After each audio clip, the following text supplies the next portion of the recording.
Hi friends, today మన యొక్క favourite trading technique అయినటువంటి ఇన్సైడ్ బార్ ట్రేడింగ్ టెక్నిక్కు మనం ఈరోజు మాట్లాడుకుందాం. ఫ్రెండ్స్, మొట్టమొదటిగా ఇదిగో నేను ఈ స్టాక్ తీసుకున్నాను. క్యూఏ కోస్ కార్పొరేషన్ లిమిటెడ్ అనేటువంటి స్టాక్ తీసుకుందాం. చూడండి, సో మొట్టమొదటిగా రూల్స్ చెప్పేస్తాను. సో మదర్ యొక్క హై చైల్డ్, దాని యొక్క చైల్డ్ యొక్క హై కంటే ఎక్కువ ఉండాలి, చైల్డ్ యొక్క లో కంటే తక్కువ ఉండాలి.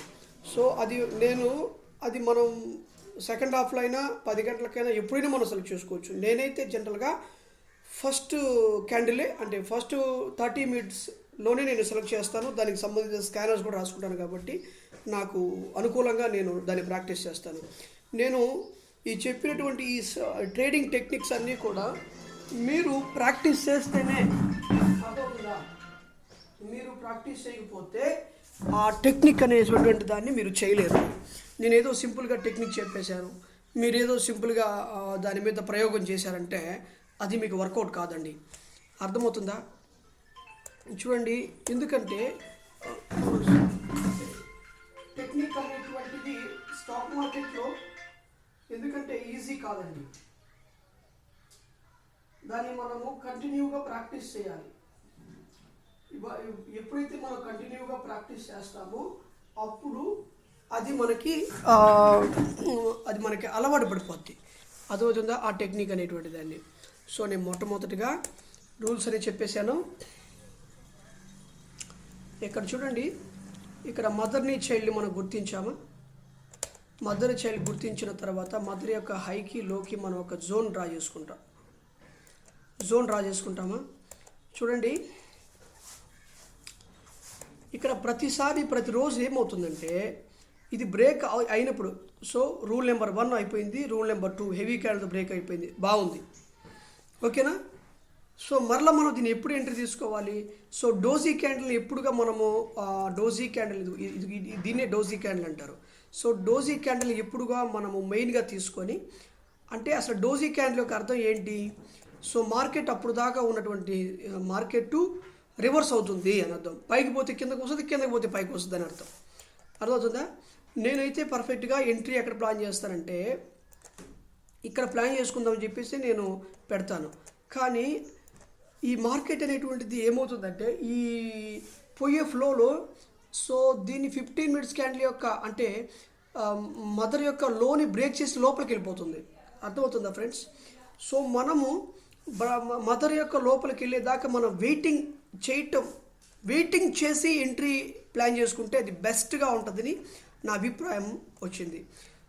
చూసారా, ఇక్కడ మనం ఎంట్రీ అయితే యాక్చువల్గా ఇదే ఎంట్రీగా మనం ప్లాన్ చేసుకోవచ్చు. కానీ ఇక్కడ వెయిట్ చేసిన తర్వాత ఇక్కడ కానీ మనం ఎంట్రీ సెకండ్ టైం రిజెక్ట్ అయిపోయి మళ్ళీ వచ్చింది కదా, అప్పుడు ఇక్కడ కానీ ఎంట్రీ కానీ ప్లాన్ చేసుకుంటే ఇదంతా మన ప్రాఫిట్ లెక్కలో ఉంటుంది. అర్థమవుతుందా ఫ్రెండ్స్? అర్థమవుతుందా? So rule number 1, rule number 2 reject అయిపోయింది కదా, డోజీ క్యాండిల్ ఫామ్ అయిపోయింది కదా. డోజీ క్యాండిల్ ఫామ్ అయిపోయిన వెంటనే ఇక్కడ ఎంట్రీగా తీసుకుంటే పైకి వెళ్ళి నష్టం వచ్చేసేది. కానీ మనము వెయిటింగ్ చేసి రిజెక్ట్ అయ్యేదా, కొన్ని సందర్భాల్లో ఇక్కడి నుంచే ఫాల్ స్టార్ట్ అయిపోతుంది. కొన్ని సందర్భాలు ఇక్కడి నుంచి అది ప్రాక్టీస్ చేసిన వాళ్ళకి మాత్రమే అర్థమవుతుంది. ఇక్కడి నుంచే ఇలా వచ్చి ఇలా ఇక్కడ. కానీ ఇక్కడ ఏమైందంటే వెరైటీగా పైకి పోయి మరలా కిందకు వచ్చి, so whatever it may be కిందకైతే వచ్చింది. టెక్నిక్ ప్రకారంగా మన యొక్క ట్రేడింగ్ టెక్నిక్ కిందకు వచ్చింది. సో దీన్ని మనము అబ్జర్వేషన్ చేసుకుంటూ డోజీ క్యాండిల్ యొక్క అసలు ఉద్దేశాన్ని మనం బాగా అబ్జర్వ్ చేస్తూ ట్రేడ్ చేయాలని రిక్వెస్ట్ చేస్తున్నాను. మనం కానీ పర్ఫెక్ట్గా దీన్ని వెయిటింగ్ చేసి పర్ఫెక్ట్గా బ్రేక్అవుట్ చేసింది కదా అని చెప్పి రిజెక్ట్ అయ్యేదాకా వెయిటింగ్ చేసి, రిజెక్షన్ దగ్గర కూడా మనం డోజీ క్యాండిల్ పడేదాకా మనం వెయిటింగ్ చేసి అప్పుడు ఎంట్రీ తీసుకుంటే అద్భుతంగా మనం ప్రాఫిట్ బుక్ చేసొచ్చు. ఇది అర్థమవుతుందా ఫ్రెండ్స్? ఇది దీని యొక్క పరిస్థితి. ఇప్పుడు మ్యాన్ కైండ్ అనేటువంటి స్టాక్ అని అప్పుడు దాన్ని కూడా తీసుకుందాం. ఇది ఒక డిఫరెంట్ సినారియో. దీనికి ఒక జోన్ డ్రా చేసుకుంటే ఫస్ట్ రూల్ నెంబర్ 1 ఎగ్జిక్యూట్ అయిపోయింది పర్ఫెక్ట్గా.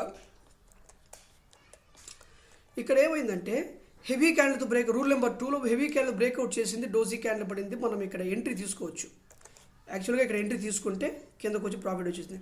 కొన్ని సందర్భాల్లో ఏమవుతుంది తెలుసా, పైకి వెళ్తుంది, ఇలా పైకి వస్తుంది, ఇలా పైకి వచ్చింది. ఇందాక చెప్పిన దాంట్లో పైకి వస్తుంది. కాబట్టి దాన్ని నేను క్లోజ్గా అబ్జర్వ్ చేసి అర్థమవుతుందా? దీని బియరిష్ ఇంగిల్ఫింగ్ అయిందా లేదా అన్న దానికి అబ్జర్వ్ చేసి అప్పుడు మనం ట్రేడ్ చేసుకుంటే అద్భుతంగా మన ప్రాఫిట్స్ ఇంట్లో కూడా బుక్ చేసుకోవచ్చు. చూడండి, యాక్చువల్గా దీనికి పర్ఫెక్ట్ ఎంట్రీ నేను ఇదిగో ఇక్కడ పెడతామని అనుకుని పైకి వస్తుంది కదా అనుకుంటా, మనసులో పైకి వస్తుంది కదా అప్పుడు ఇక్కడ ఎంట్రీ ప్లాన్ చేద్దాం అనుకుంటాం. కానీ ఇక్కడి నుంచే రూల్ నెంబర్ 2 చూడంగానే రూల్ నెంబర్ 3 డోజీ క్యాండిల్ చూడంగానే మనం ఎంట్రీ తీసుకుంటే ఖచ్చితంగా ప్రాఫిట్ వచ్చింది. కానీ కొన్ని క్యాండిల్స్ పైకి వెళ్తున్నాయి. అటువంటిప్పుడు ఏం చేయాలని నేను తర్వాత చెప్తాను. ఓకేనా ఫ్రెండ్స్? అటువంటి ఎట్లా డిసిషన్ తీసుకోవాలి అన్న దాన్ని బట్టి, బియరిష్ ఇంగిల్ఫింగ్ అయిన దాన్ని బట్టి కూడా తీసుకోవచ్చు. దాని తర్వాత నేను అబ్జర్వ్ చేసి చెప్తాను. తర్వాత ఎస్ఎస్డబ్ల్యూఎల్ అనే స్టాక్ని చూద్దాము. సేమ్ దీంట్లో కూడా మదరు చైల్డ్ బాగానే ఉంది. రూల్ నెంబర్ 1 బాగా వచ్చింది. సో రూల్ నెంబర్ 2 హెవీ క్యాండిల్తో బ్రేక్అవుట్ అయింది, బాగుంది. So rule number 2 heavy candle breakout అయింది. డోజీ క్యాండిల్ రూల్ నెంబర్ 3 కూడా బాగుంది. సో రిజెక్ట్ అయింది. పర్ఫెక్ట్గా ఇక్కడ ఎంట్రీ దొరికిందని చెప్పొచ్చు. ఇక్కడ ఎంట్రీ అర్థమవుతుందా? కొన్ని సందర్భాల్లో ఇది పైకి కూడా వెళ్ళిపోవచ్చు. అర్థమవుతుందా? ఇక్కడ దాకా కూడా ఎంట్రీ మనకు దొరకవచ్చు. మనం ఇక్కడ ఎంట్రీ పెడితే కరెక్ట్గానే ప్రాఫిట్ వచ్చింది. కొన్ని సందర్భాలు పైకి కూడా వెళ్ళిపోవచ్చు. ఈ ప్లేస్ దాకా కూడా వెళ్ళిపోవచ్చు. అది మనం అబ్జర్వ్ చేయాలా, ప్రాక్టీస్ చేయాలి. దాన్ని ఏ స్టాక్ మీద వస్తుంది, ఏ స్టాక్ మీద వెళ్ళిపోద్ది అని చెప్పి చూసుకోవాలా. ఫస్ట్ ఎంట్రీ ఇది తీసుకొని సెకండ్ ఎంట్రీగా తీసుకొని మనం ట్రేడ్ చేసుకోవచ్చు. అదవుతుందా ఫ్రెండ్స్? జాగ్రత్తగా మీరు అబ్జర్వ్ చేయండి. తర్వాత ఐసిఐసిఐ బ్యాంక్ అసలుకి మన పంట బండిపోయింది అనుకోవచ్చు. రూల్ నెంబర్ 1 అయింది, రూల్ నెంబర్ 2 అయింది. రూల్ నెంబర్ 2 కూడా రూల్ నెంబర్ 2 ఉంది, రూల్ నెంబర్ 3 అయింది. పర్ఫెక్ట్గా ఉంది. ఎంట్రీ ఇక్కడ దొరికింది. Rule number 1, rule number 2, rule number 3 perfect. పైకి పోవాల్సిన అవసరమే లేదు దీంట్లో. ఎందుకంటే ఇక్కడ అసలు జోన్ అనేది చిన్న జోన్ కాబట్టి మనం ఎంట్రీ తీయాల్సిన. కానీ ఇక్కడ చూడండి, జోన్ అనేది చాలా పెద్దదిగా ఉంది. అర్థమవుతుందా? విక్కు చాలా పెద్దదిగా ఉంది కాబట్టి అందుకని పైకి వెళ్ళింది.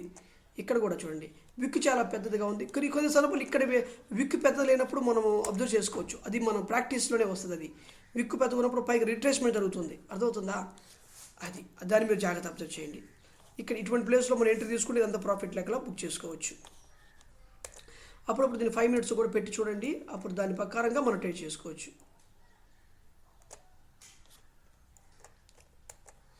తర్వాత ఇది చూడండి, ఇది డిఫరెంట్ సినారియో. చిన్న క్యాండిల్,